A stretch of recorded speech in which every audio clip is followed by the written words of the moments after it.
Hey, a massive welcome to all our Kent Business College marketing apprentices. So today we're going to dive right into the very first and maybe the most important core skill you need to absolutely nail in your Level 4 apprenticeship. But first, let me ask you something. What in the world does an orchestra conductor, waving a little stick around, have to do with your day job in marketing? I know, it sounds a bit out there, but trust me on this, because the answer is Literally everything. You see, in your role, you are the conductor. And all those different marketing channels you work with, that's your orchestra.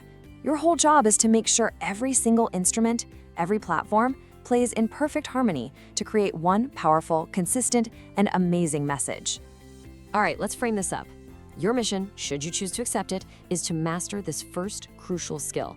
And believe me, this isn't just another box to tick. It's the absolute foundation of your entire career as a marketing executive. And here's why this matters so much. This skill, it's the bridge that connects the big marketing strategy to what actually gets done every day. Without a conductor, you just have a bunch of random noise. But with you leading, you get a masterpiece. Get this right, and you're the one stopping inconsistent branding, blown deadlines, and wasted money. Okay, so you've got the mission, but what does being a conductor actually mean in your day-to-day? Let's get into the nitty-gritty and look at the official definition of this skill.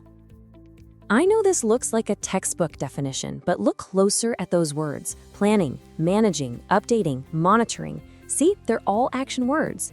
This skill isn't about sitting around thinking up big ideas. It's about the hands-on work that makes marketing, work across every single channel you've got.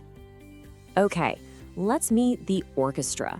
First up, your digital instruments. These are the fast, agile, real-time players. We're talking about your website, social media, emails, paid ads, you name it. They need constant attention. A little tweak here, a quick adjustment there, to really sing. And then, of course, you've got the classics, the foundational instruments, your offline channels. This is your print stuff, your big events, your press releases. They have this incredible, powerful reach, but they move at a different tempo and need a totally different kind of management. And this is where the real conducting skill comes in, right? Digital is all about speed and data. You can see what's working, or what isn't, almost instantly. But with offline, once that brochure is printed, that's it. It demands serious planning up front. A great conductor knows how to manage both, planning way ahead for offline while constantly fine-tuning the digital performance in real time. Right, so we know what the skill is. The big question is, how do you actually get good at it? How do you practice? It's time to go from the rehearsal room to the big stage. This is what you can start doing at work like tomorrow. Think of this as your 4-step rehearsal process. First, audit. You've got to know your instruments. What channels do you actually have?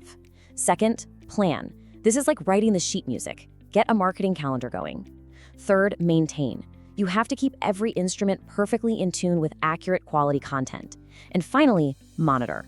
Listen to how it all sounds and figure out how to make your next performance even better. Okay, this next part is, honestly, it's probably the most important part of your whole apprenticeship. We're talking about proving you can do this stuff. Let's get into how you build your portfolio on ATPEM. That's APTEM to evidence the skill and smash your assessment.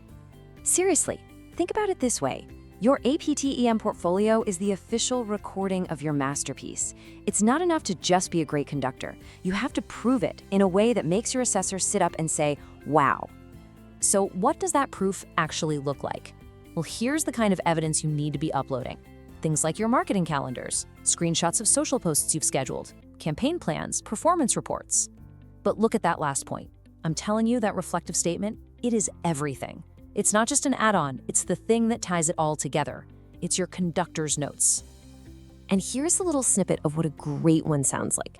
It's not a huge essay, it's just clear, concise, and packed with impact. It tells the assessor exactly what you did and why it mattered. This is pure gold. So, how do you write something like that? Easy. Just follow this 5-step formula. Every single time you upload a piece of evidence, tell them what you did, why you did it, what skills you put into practice, what you learned along the way, and the big one, how it actually helped the business. Nail this and you're on your way to a distinction. All right, you've rehearsed, you've put on the performance, you've got the recording in the bag. Now it's time for the grand finale, your endpoint assessment, the EPA. Let's get you prepped for some questions you're very likely to see. Okay, let's do a little practice run. Here's a question you're almost guaranteed to get in some form. They want to know your process. How do you make sure that everything that goes out the door is accurate, high quality, and follows all the rules? So, how do you knock this out of the park? You hit these 4 points. First up, you talk about your structured checking process. Spelling, grammar, fact-checking. Then you mention brand guidelines, how you make sure the tone and visuals are always spot on. Third, talk about getting approvals. This shows you're accountable. And finally, prove the job isn't done when you hit publish. You monitor content after it's live. Okay, next up, another classic question. This one is really testing if you understand your whole orchestra. Do you know how to conduct the speedy digital section differently from the slow and steady offline section? The key here is to compare and contrast. Show the assessor you get the nuances. Talk about digital being all about real-time, data-driven changes. Then pivot to offline, emphasizing that it's all about long-term planning. But the killer point? Show how you bring them together, using shared brand guidelines for consistency, and give a concrete example, like promoting an offline trade show with a digital email campaign. That shows strategic thinking. And for our final practice question, this one's all about teamwork, because the conductor is nothing without their musicians, and you're nothing without your stakeholders, your team, your boss, your agencies. They want to know how you get everyone playing from the same sheet music. This is where you show you're not just a solo act. Talk about your communication, how you set clear deadlines and approval processes. Mention how you write crystal clear briefs for external suppliers. Maybe you use a tool like Trello or Asana to keep everyone on track. And you always bring it home by explaining why this matters. Because great collaboration is what ensures an on-time, high-quality performance. And that's it, your complete guide to mastering Skill 1. You've got the what, the how, the proof, and the answers for the big day. You have everything you need to step up to that podium.